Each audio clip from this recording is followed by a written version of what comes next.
Hey, welcome back to our channel. This is Miguel. I will be reviewing a portrait time-lapse of mine. It's going to be on Kyle Jennerman.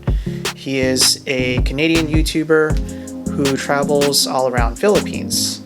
And I'm a huge fan, and I drew him and recorded a time-lapse. So that's what I will be reviewing today. So let's get started.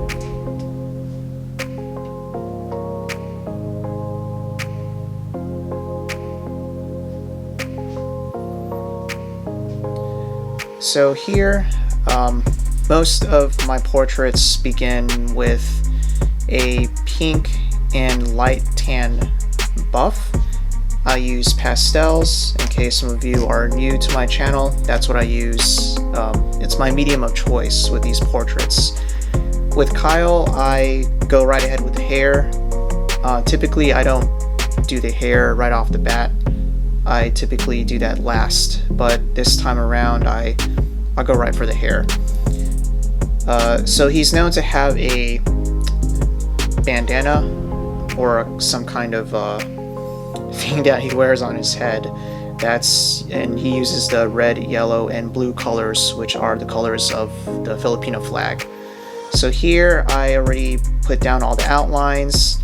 He has a very distinct eyes, and it's kind of dark around that area, so I use a lot of dark brown, especially with his eyebrows, kind of bushy. He has a very distinct smile, so I make sure that the outlines around the mouth is heavily accentuated. I use a lot of pinks, so that's pretty much it.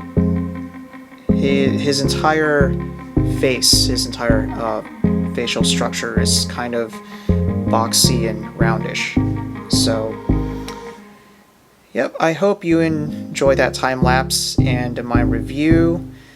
I will be reviewing some other portraits of mine and kind of talk about the different features of that person that I drew. So, in case you're new, go ahead and check out the other videos that we have. I've done many time-lapse portrait time-lapse videos on our channel, and we also have some art challenges. So go ahead and like, share, and subscribe to this channel, and I'll see you on the next one.